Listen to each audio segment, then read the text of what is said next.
So if you really want to talk about the real problems in real estate, we're talking about commercial real estate, office in San Francisco, Class C. Do you want a wealthy retirement without worrying about money? Welcome to the Retire in Texas podcast, where you will discover how to enjoy your faith, your family, and your freedom in the state of Texas. And now, here's your host, financial advisor, author, and all-around good Texan, Daryl Lyons.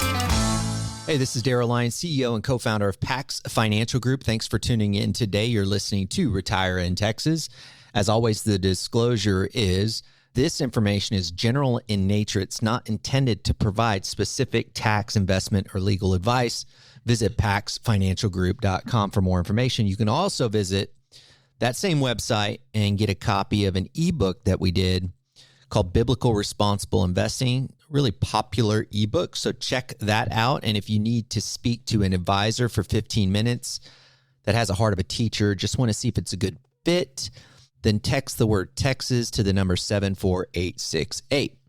Okay, so there's a looming storm cloud on the horizon, and I want to share with you what this storm cloud is made of and see if it's a really imminent threat, because you know how the newspapers work or the media works. If it bleeds, it leads. So they're probably going to be talking about this a lot, and I want to make sure that you are a little bit more educated than the average person on this topic. So you're going to hear a lot of people talk about an upcoming real estate collapse. I want you to be knowledgeable of what this really means.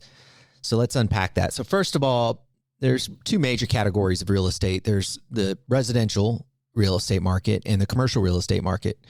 We are talking about the commercial real estate market. The residential real estate market's doing fine. There's certainly challenges there, but if you think about supply, demand, there's not imminent issues. It's the commercial real estate market that have many economists scratching their head, and some of them, frankly, worried. So we're going to dive into the commercial real estate market, but I'm going to unpack it a little bit more so you can understand how the commercial real estate market works. And so I think back at my time when I was helping on the nonprofit board at Brooks City Base, which used to be, this is in the south part of San Antonio, it used to be an active military base that had joint missions mostly focused on biotechnology. And the base, and making a long story short, was transitioned to the city. And the missions at that base, Brook City Base, were sent to Wright-Patterson and Kelly Air Force Base and probably other places. And so it was a shell of land and buildings that needed to have new tenants. And the city was responsible for bringing new tenants to this large acre tract of land. And they appointed a board and an executive director. I was on that board. I was the chairman of the board. And so not the only one, but one of them. And so I got a great exposure to commercial real estate, all kinds. So commercial real estate is a lot of different stuff. So for example, one of our funnest projects was apartments. There was more housing that was needed in that area, and not only housing, but really nice housing that had amenities and nice landscape. And so we partnered with some apartment developers, and that was a very successful transaction at Brook City Base. We also partnered with a hospital, another type of commercial real estate, the Mission Trail Baptist Hospital. So that's another type. So you got apartments, you got hospitals, another type. We actually, before I got there, there was DPT Laboratories. So that's industrial. That's another type. It was after I left, they put up some hotels, some real nice hotels, another type of commercial real estate. We actually sold off part of the property, and somebody developed retail, which is another form of commercial real estate. That's where if you go down to Brook City Base, you'll see Walmart and H-E-B and all that real estate there turned into retail. So I'm giving you just kind of an idea at Brook City Base where we identified all the different types of commercial real estate. And when the Air Force left, brought in various types of commercial real estate to create a live, work, play type of community. So when you talk about commercial real estate and somebody says, hey, commercial real estate's going to crash, we've got to say, what kind of commercial real estate are you talking about? Are you talking about apartments, which is also called multifamily? I don't think that's an issue right now. It's not. What about industrial buildings, like these big warehouses, the ugly ones? Well, that's not really an issue because Amazon keeps building these things. In fact, my daughter's like, she ordered something online. She asked for permission. I think it was a bathing suit. She's like, it's not going to be here till tomorrow. Gosh. I'm like, you're getting used to same day delivery? Is that where we're at now? But how do they do this? Well, they've got these warehouses, industrial warehouses. Now you need a lot of land and they're not really pretty, but man, these things are popping because of the distribution of, our economy today. So multifamily apartments aren't hurting. Industrial's not hurting. Retail, which is, big, you think about like H-E-B grocery stores or Kroger's, those are generally not hurting because they're typically services that you can't do on Amazon or e-commerce. If you want to get your hair cut or your nails done, if you get a good grocery anchor tenant, those are typically going to be okay. Not 100%. Hotels are coming back because people have pent up demand for vacations. So what is the problem in commercial real estate? I've just rattled off some of the major categories of commercial real estate. Which one didn't I mention? There's one I didn't mention.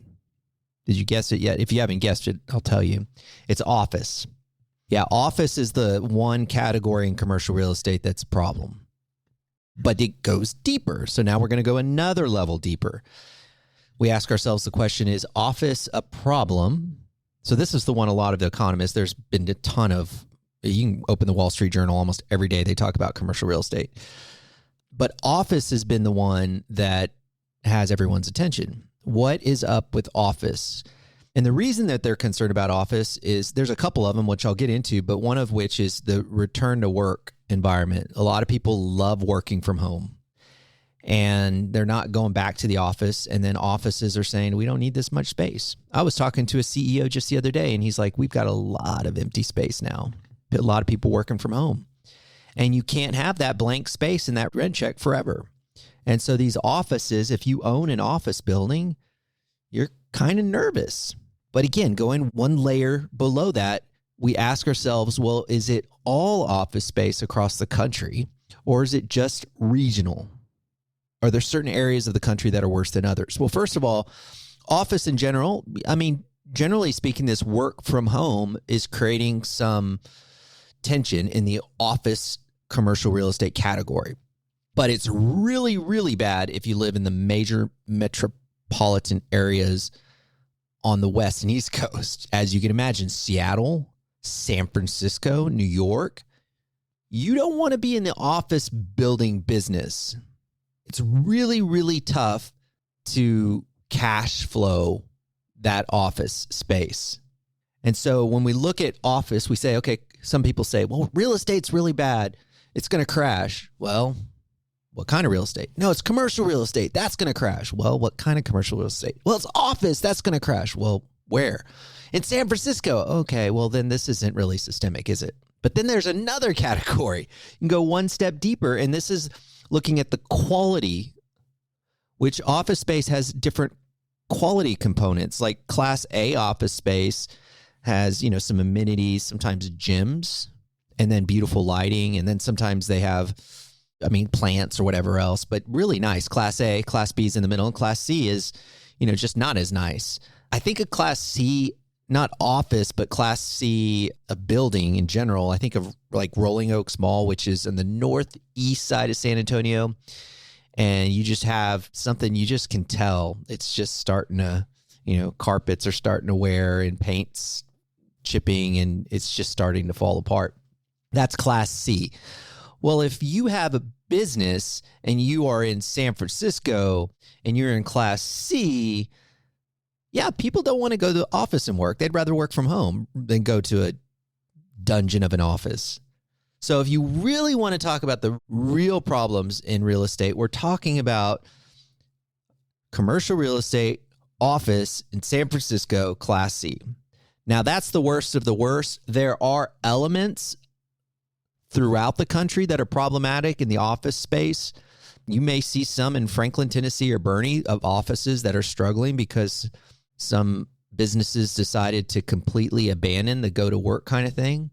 But generally speaking, it is not in the smile states or the cities like Miami, Dallas, Houston, Austin, San Antonio, those cities are generally doing okay, but it is some big dollar bills in the big cities. One of the issues they're having to deal with that's a real challenge is when the Federal Reserve started raising the interest rates, a lot of these offices, the owners of the offices, finance these buildings over, let's say, 5 years. And when those terms renew, which they renew over the next several years, they're going to renew at an interest rate that's about twice as much. So their payments going up significantly. So the problem is when their payments go up and the payments, so if you own an office building and your payment is more than the rental income you're bringing in, you're upside down and you're bleeding money. And then you have to deal with, okay, all my maintenance crew, I have to pay them more money because the prices of this stuff's going up. Taxes is going up. Insurance is going up. If you look at all these expenses to run an office building, they have gone up twice as much as rent has gone up. So these loans coming due with these adjustable rates coupled with these higher expenses and the work from home environment has kind of created this like perfect storm for organizations like LLCs and individuals who own office space. It's like a perfect storm for them. And banks are a little nervous. So all the banks have started to crunch numbers and look at their loans that they've given out to these office buildings and said, what type of risk do we have on the books? I was talking to a couple of bankers about this. Here's the really cool thing that I think is important for you to know. A crisis occurs when an unpredictable event materializes. Say that again. A crisis occurs when an unpredictable event materializes. Airplanes crash into buildings, mortgage crisis, the mortgage bubble burst, pandemic. That's the stuff that really gets us. This thing is relatively predictable. All bankers in the entire world that have loaned money out to people who have offices have penciled out what their risk is and are managing it accordingly. So this is very well telegraphed. It may not come without some pain along the way. There might be some businesses that file bankruptcy, but to say that it's going to cause a material system-wide market crash, I'd suggest to you that those probabilities are low. I think there will be pockets of pain, but as I've said, it's not real estate. It's not even commercial real estate as a whole. It's specific office space, and it's more painful in those urban areas. I think what will happen is some of these offices will end up, if the owner doesn't light them on fire to collect insurance, they may get converted into some hotels or some apartments. That's pretty reasonable. What will ultimately happen is some people with a lot of money will buy these office buildings at pennies on the dollar and then kick out the tenants that are there, the businesses that are there, and then just refurbish the whole thing, make it into condos, apartments, or hotels, and then cash flow it, and the rich will get richer that way. So there's great buying opportunity for office buildings for those that are angel investors or angel vultures, but it takes a lot of money and a lot of cash and a lot of guts to do that, but it'll happen. So that's kind of the landscape of real estate. It's not terribly bad. It's very interesting. Keep your eye on it, but don't worry about those big headlines that might try to freak you out. I think this is very well telegraphed and we'll navigate through it. And for those that think long-term, it's just part of it. And remember, you think different when you think long-term. Have a great day.